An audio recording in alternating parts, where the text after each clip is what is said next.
PoK పలికితే మూడక్షరాలే, కానీ రెండు దేశాల ఎమోషన్ ఇది.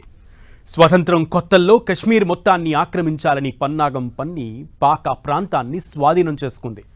అప్పటి నుంచి ఇప్పటి వరకు పీఓకేలో ఉగ్రవాదులను మేపుతూ భారత్ టార్గెట్గా కుట్రలు చేస్తోంది.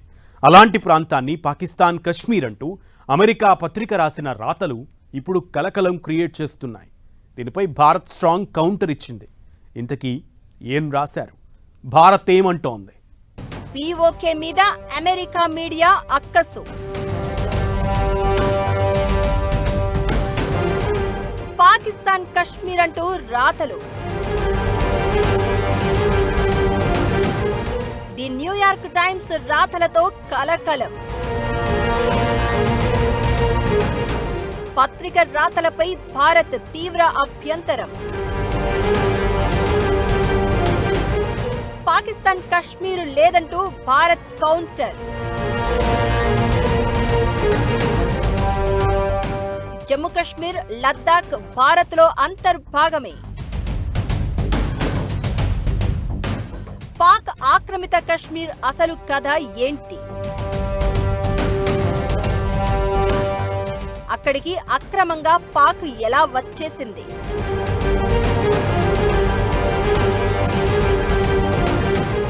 ప్రస్తుతం పీఓకేలో పరిస్థితి ఎలా ఉంది? పాక్ ఆక్రమిత కశ్మీర్ తిరిగి స్వాధీనం చేసుకోవడం ఖాయం. బీజేపీ సర్కారు ప్రతిసారి చెప్పే మాట ఇదే.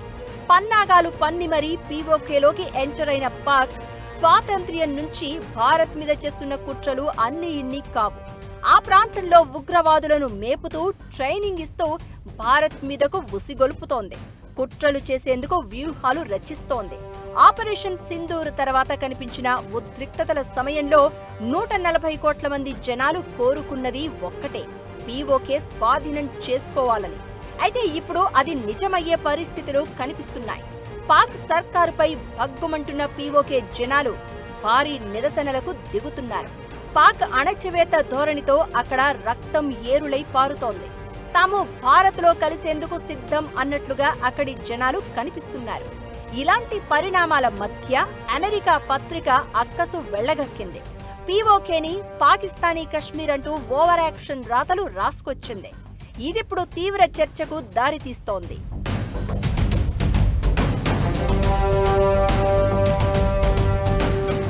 అమెరికాకు చెందిన దినపత్రిక ది న్యూయార్క్ టైమ్స్ కథనంలో ఉపయోగించిన హెడ్లైన్ పై భారత్ తీవ్ర అభ్యంతరం వ్యక్తం చేసింది. పాక్ ఆక్రమిత కశ్మీర్ ప్రాంతాన్ని పాకిస్తానీ కశ్మీర్ అంటూ రాసుకురావడం తప్పుదోవ పట్టించేలా అసత్యంగా ఉందని స్పష్టం చేసింది. ఈ మేరకు అమెరికాలోని భారత రాయబార కార్యాలయం సోషల్ మీడియా వేదికగా స్ట్రాంగ్ గా రియాక్ట్ అయింది. పాకిస్తానీ కశ్మీర్ అనేదే లేదు, ఉన్నది కేవలం పాక్ ఆక్రమిత కశ్మీర్ మాత్రమే అని క్లియర్ కట్ గా తేల్చి చెప్పేసింది. జమ్మూ కశ్మీర్, లద్దాఖ్ కేంద్రపాలిత ప్రాంతాలు ఎప్పటికీ భారతదేశంలో విడదీయరాని అంతర్భాగాలే. ఆ ప్రాంతాల్లోని కొన్ని భాగాలను పాకిస్తాన్ అక్రమంగా తన ఆధీనంలో ఉంచుకోవడమే కాకుండా అక్కడ ఆక్రమణకు గురైన జనాలపై నిరంతరం హింసకు పాల్పడుతోందని భారత రాయబార కార్యాలయం స్పష్టం చేసింది. పాక్ ఆక్రమిత కశ్మీర్లో ఇటీవల జరిగిన స్థానిక ఎన్నికలు, అక్కడ చోటు చేసుకున్న అలజడులపై న్యూయార్క్ టైమ్స్ ఒక ఆర్టికల్ ప్రచురించింది. జాయింట్ అవామీ యాక్షన్ కమిటీ అనే పౌర హక్కుల సంస్థ సభ్యులపై పోలీసులు జరిపిన కాల్పుల్లో 2 మరణించారని ఆ పత్రిక రాసింది. వారం రోజులుగా సాగుతున్న ఈ ఘర్షణల కారణంగా ఎన్నికల ప్రక్రియ దెబ్బతిన్నదని, తమ సభ్యులు పలువురు పోలీసుల కాల్పుల్లో మరణించారని జాయింట్ అవామీ యాక్షన్ కమిటీ ఆరోపించినట్లు రాసుకొచ్చింది. ఈ మరణాలపై నిష్పాక్షిక విచారణ జరిపించాలని human rights commission of Pakistan demand చేసిందని తెలిపింది. అయితే ఈ కథనానికి న్యూయార్క్ టైమ్స్ పెట్టిన హెడ్లైన్ ప్రాంతీయ వాస్తవాలను వక్రీకరించేలా ఉందంటూ భారత్ దౌత్యపరమైన హెచ్చరిక చేసింది. మొత్తం జమ్మూ కశ్మీర్, లద్దాఖ్ ప్రాంతాలపై భారతదేశానికి పూర్తిగా సార్వభౌమాధికారం ఉందని, ఆ భూభాగాలు భారత్లో విడదీయలేని భాగాలని మరోసారి స్పష్టం చేసింది.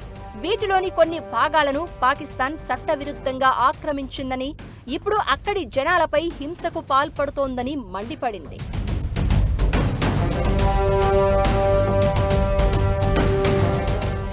పాక్ ఆక్రమిత కశ్మీర్లో జరుగుతున్న శాసనసభ ఎన్నికల వేళ పరిస్థితులు ఉద్రిక్తంగా మారాయి. ఎన్నికలను వ్యతిరేకిస్తూ నిరసనకారులు వీధుల్లోకి రావడంతో భద్రతా దళాలతో ఘర్షణలు చోటు చేసుకున్నాయి. ఈ ఘటనల్లో భద్రతా బలగాలు కాల్పులు జరపడంతో పలువురు ప్రాణాలు కోల్పోయినట్లు సమాచారం. మరణాల సంఖ్య 40కి చేరినట్లు తెలుస్తోంది. పాక్ ఆక్రమిత కశ్మీర్లో జనాలు చాలా కాలంగా నరకం చూస్తున్నారు. జీవన వ్యయం పెరగడం, పాలనలో పారదర్శకత లేకపోవడం, రాజకీయ వివక్ష, ప్రాథమిక సౌకర్యాల కొరత లాంటి సమస్యలపై వాళ్లు ఆందోళన వ్యక్తం చేస్తున్నారు. ఈ ఉద్యమాలకు జాయింట్ అవామీ యాక్షన్ కమిటీ నాయకత్వం వహిస్తోంది. జనాల డిమాండ్లను పరిష్కరించకుండా అణచివేత చర్యలకు పాల్పడుతున్నారని నిరసనకారులు ఆరోపిస్తున్నారు. పీఓకేలో నిర్వహిస్తున్న ఎన్నికలను భారత్ గతంలోనే తిరస్కరించింది. అక్రమంగా ఆక్రమించిన భారత భూభాగంలో ఎన్నికలు నిర్వహించడం ద్వారా వాస్తవ పరిస్థితులను మార్చలేరు. ఆ ప్రాంతంలో జరుగుతున్న మానవ హక్కుల ఉల్లంఘన నుంచి ప్రపంచం దృష్టిని మళ్లించేందుకు పాకిస్తాన్ ఇటువంటి చర్యలకు పాల్పడుతోందని భారత్ ఆరోపించింది. పీఓకే ఒకప్పుడు మనది, ఇప్పుడు మనది, ఎప్పటికీ మనదే. భారత్ స్పష్టంగా చెప్తున్న మాట ఇది. అసలు ఆ ప్రాంతాన్ని పాకిస్తాన్ ఎలా ఆక్రమించుకుంది, ఎలాంటి కుట్రలు చేసింది? ఇప్పుడు పీఓకేను అడ్డు పెట్టుకుని ఆడుతున్న డర్టీ గేమ్స్ ఏంటి? ఇందులోకి అసలు చైనా ఎలా ఎంటర్ అయింది? భారత్ పాక్ మధ్య అతిపెద్ద గొడవకు కారణం కశ్మీర్. దేశ విభజన తర్వాత కశ్మీర్ స్వతంత్ర రాజ్యంగా ఉండేది. జమ్మూ కాశ్మీర్పై కన్నెత్తిన పాక్ కశ్మీర్ రాజు హరిసింగ్ మీదకు గిరిజనులను ఉసిగొల్పింది. గిరిజనుల ముసుగులో తిరుగుబాటుకు పాక్ సైన్యం ప్రాతినిధ్యం వహించింది. ఆ దాడిని ఎదుర్కోలేకపోయిన రాజా హరిసింగ్ అప్పటి భారత ప్రభుత్వం సాయం కోరారు. కశ్మీర్ను ఇండియాలో విలీనం చేస్తేనే సహాయం చేయగలమని ప్రభుత్వం తెలిపింది. అలా 1947 అక్టోబర్ 26న భారత్లో కశ్మీర్ విలీనమైంది. భారత సైన్యం రంగంలోకి దిగగా పాక్తో యుద్ధం జరిగింది. 1949లో కాల్పుల విరమణ ఒప్పందం జరిగినా అప్పటికే కశ్మీర్లోని కొంత భూభాగంలోకి పాక్ చొచ్చుకొచ్చింది. ఆ తర్వాత తిరిగి వెనక్కి వెళ్లలేదు. ఆ ప్రాంతమే పీఓకే, పాక్ ఆక్రమిత కశ్మీర్గా మిగిలిపోయింది. ఆ ప్రాంతంలో ఉగ్రముఖలను పెంచి పోషించి భారత్ను దెబ్బతీసే ప్రయత్నం చేస్తోంది పాక్. ఇక్కడ చైనా కూడా పీఓకేలోకి ఎంటర్ అయింది. రక్షణ పరంగా చూసుకున్న పీఓకే ఇప్పుడు భారత్ చాలా కీలకం. దీంతో ఎట్టి పరిస్థితుల్లోనూ స్వాధీనం చేసుకోవాలనే డిమాండ్ జనాల నుంచి కూడా తెలుస్తోంది. పీఓకే అనేది 13,000 చదరపు కిలోమీటర్ల వైశాల్యం ఉన్న భూభాగం. ఎక్కువ భాగం కొండలు, పర్వతాలు, 40 లక్షల పైచిలుకు జనాభా. కశ్మీర్లో ఉగ్రవాదానికి చెక్ పెట్టాలంటే పాక్ ఆక్రమిత కశ్మీర్ స్వాధీనం చేసుకోవాల్సిందే. గతంలో పీఓకేలోని ఉగ్రవాద క్యాంపులపై భారత సైన్యం సర్జికల్ దాడులు చేసింది. అయినా ఎప్పటికప్పుడు కొత్తగా పుట్టుకొస్తూనే ఉన్నాయి. పాక్ ఆక్రమిత కశ్మీర్తో పాటు చైనా ఆధీనంలో ఉన్న అక్సాయ్ చిన్ కూడా భారత్లో భూభాగం. వాటిని తిరిగి తెచ్చుకునేందుకు ఎంత దూరమైనా వెళ్తామని ఆర్టికల్ 370 రద్దు సమయంలో పార్లమెంట్లో ప్రకటించారు అమిత్ షా. హిమాలయాలు, పీర్ పంజాల్ శ్రేణులతో ఉన్న కఠినమైన పర్వతాలతో ఉన్న